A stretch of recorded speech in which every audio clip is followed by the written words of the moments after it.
Welcome to my channel Lakshmi Ramana recipes. ఈరోజు మనం cabbage ఫ్రైని చాలా ఈజీగా టేస్టీగా ఎలా తయారు చేసుకోవాలో చూద్దామండి.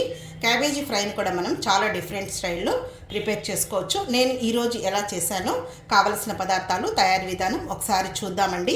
ఈ విధంగా మనం క్యాబేజీ వేపుని చేసుకొని అన్నంలో కలుపుకొని తినొచ్చు. అలాగే రోటీ, నాన్, చపాతీలో కూడా బాగుంటుంది. తర్వాత మనం పప్పు, సాంబార్, రసం, పచ్చడి అలా చేసుకున్నప్పుడు కూడా ఆకుకూర పప్పులో కూడా మంచి కాంబినేషన్ అండి. కాబట్టి ఈరోజు మనం ఈ క్యాబేజీ ఫ్రైని ఎలా తయారు చేసుకోవాలో చూసేద్దామండి.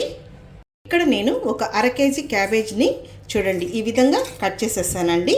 మరి పెద్దగా కాకుండా ఈ విధంగా కట్ చేసిన తర్వాత నీట్గా కడిగేసిన తర్వాత వాటర్ అంతా డ్రైన్ చేసి పెట్టాను. ఈరోజు చేసే క్యాబేజీ ఫ్రైకి మనం ఒక పొడిని తయారు చేసుకుందామండి. అంటే మామూలుగా వేపుడిని కూడా నేను డిఫరెంట్ స్టైల్లో చేస్తూ ఉంటాను.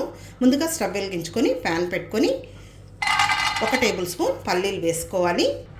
ఈ పల్లీలని మీడియం ఫ్లేమ్లో ఫ్రై చేసుకోవాలి. ఇప్పుడు పల్లీలు వేగాయి.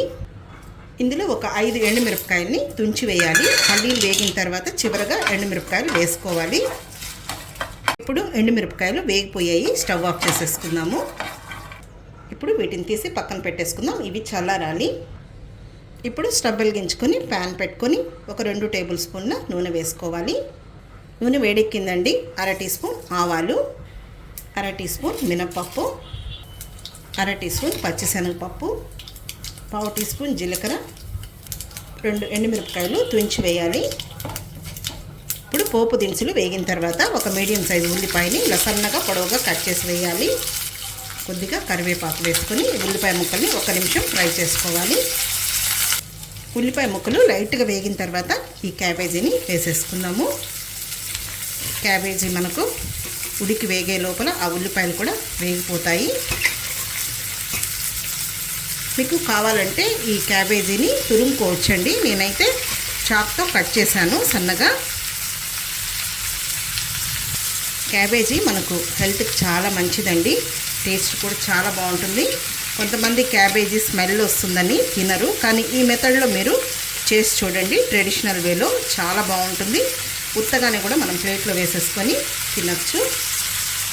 ఇందులో ఒక 1/2 టీ స్పూన్ పసుపు వేయాలి. అలాగే కొద్దిగా సాల్ట్ వేసుకోవాలి. మళ్ళీ మనం ఆ పొడి వేస్తాం కదా, అప్పుడు కొద్దిగా వేసుకోవాలి. నేను ఇప్పుడు డైరెక్ట్గా చేస్తున్నాను ఈ క్యాబేజీ ఫ్రైని. కావాలంటే మనం లైట్గా ఉడికించుకొని కూడా చేసుకోవచ్చు, కానీ ఇలా కూడా చేసేసుకోవచ్చు. చాలా త్వరగా మనం టేస్టీగా ప్రిపేర్ చేసేసుకోవచ్చు. ఇదంతా ఒకసారి కలిపేసేసుకోవాలి. ఇప్పుడు ఇందులో కొద్దిగా నీళ్లు వేసుకుందాం. ఆల్రెడీ మనం కడిగి ఉంటాం కాబట్టి అందులో తడి ఉంటుంది. మరీ ఎక్కువ నీళ్లు వేసేసినా కూడా మనకు ముద్దగా అయిపోతుంది. కొద్దిగా వేసేసుకొని మూత పెట్టుకొని ఉడికించుకోవాలి. ఇప్పుడు మూత పెట్టేసుకొని మీడియం ఫ్లేమ్లో ఒక 5-6 నిమిషాలు ఉడికించుకుంటే మనకు క్యాబేజీ అనేది ఉడికిపోతుంది. ఈ లోపల మనం వేయించి పెట్టుకున్నాం కదా, అది పొడి చేసేసుకోవాలి. మిక్సీ జార్లో ఇవి వేసేసుకుందాము.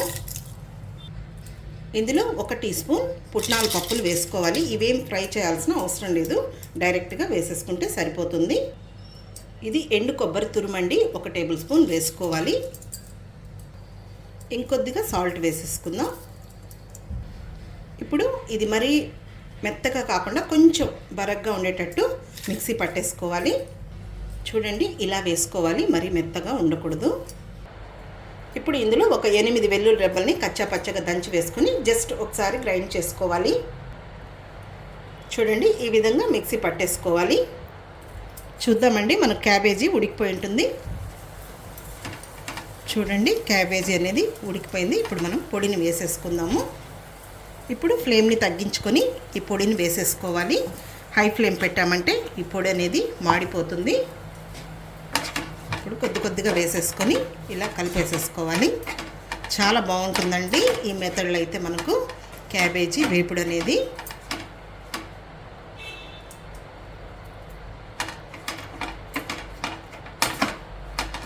చాలండి, ఇప్పుడు ఆ వేడికి సరిపోతుంది. ఇప్పుడు స్టవ్ ఆఫ్ చేసేసుకొని డిష్ అవుట్ చేసేసుకోవాలి. ఇప్పుడు ఒక బౌల్లోకి డిష్ అవుట్ చేసేసుకుందాము.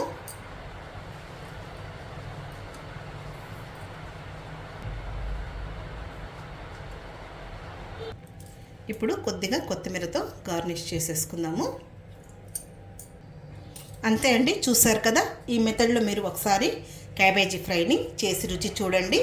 తినని వాళ్ళు కూడా మళ్ళీ మళ్ళీ ఇలాగే చేసుకొని తింటారు. ఈ వీడియో మీకు నచ్చినట్లయితే నా యూట్యూబ్ ఛానల్ లక్ష్మీ రమణ రెసిపీస్ని తప్పకుండా సబ్స్క్రైబ్ చేసుకోండి. నచ్చితే లైక్ చేయండి, షేర్ చేయండి. ఇంకొక మంచి వంటతో మళ్ళీ కలుద్దాం. నమస్తే అండి.